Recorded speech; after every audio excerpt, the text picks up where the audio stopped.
Assalamualaikum warahmatullahi wabarakatuh. Nama saya Nekas Firdi. Saya ingin mempresentasikan hasil kerja saya mengenai peramalan penjualan.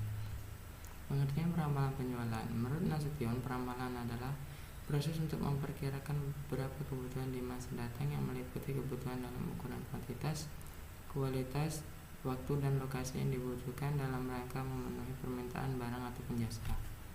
Ramalan penjualan merupakan proses aktivitas memperkirakan produk yang akan dijual di masa mendatang dalam keadaan tertentu, dibuat berdasarkan data-data yang pernah terjadi atau mungkin terjadi.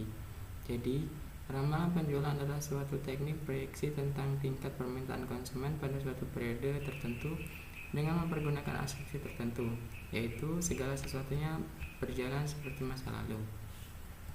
Yang kedua, metode ramalan penjualan. Metode 3, yang pertama metode peramalan kualitatif, berdasarkan dari pendapatan salesman, pendapatan sales manager, pendapatan para ahli, survei konsumen. Yang kedua, metode kuantitatif atau analisis tren,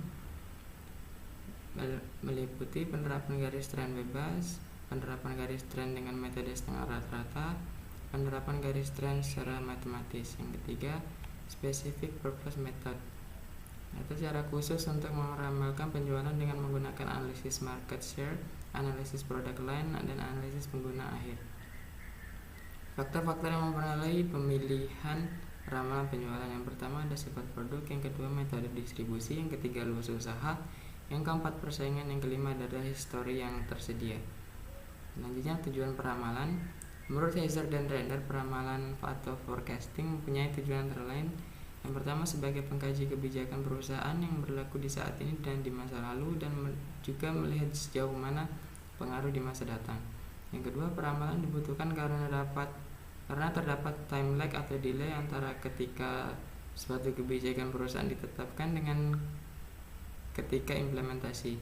Yang ketiga, peramalan adalah dasar penyusutan bisnis di suatu perusahaan sehingga bisa meningkatkan efektivitas sebuah rencana bisnis. Kesimpulan, ramalan penjualan adalah suatu teknik proyeksi tentang tingkat permintaan konsumen potensial pada suatu periode tertentu dengan mempergunakan asumsi tertentu, yaitu segala sesuatunya berdasarkan sebagaimana yang lalu. Ramalan penjualan memiliki 3 metode, yaitu judgment method atau non-statistical atau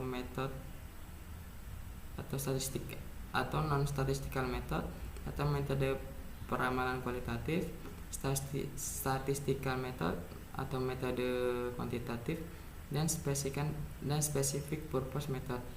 Pemilihan ramalan penjualan dipengaruhi oleh beberapa faktor, yaitu sifat produk, metode distribusi, luas usaha, persaingan, dan data histori. Forecast penjualan sangat berguna sebagai acuan perusahaan berapa banyak harus memproduksi suatu barang untuk kedepannya. Sekian dari saya, terima kasih. Wassalamualaikum warahmatullahi wabarakatuh.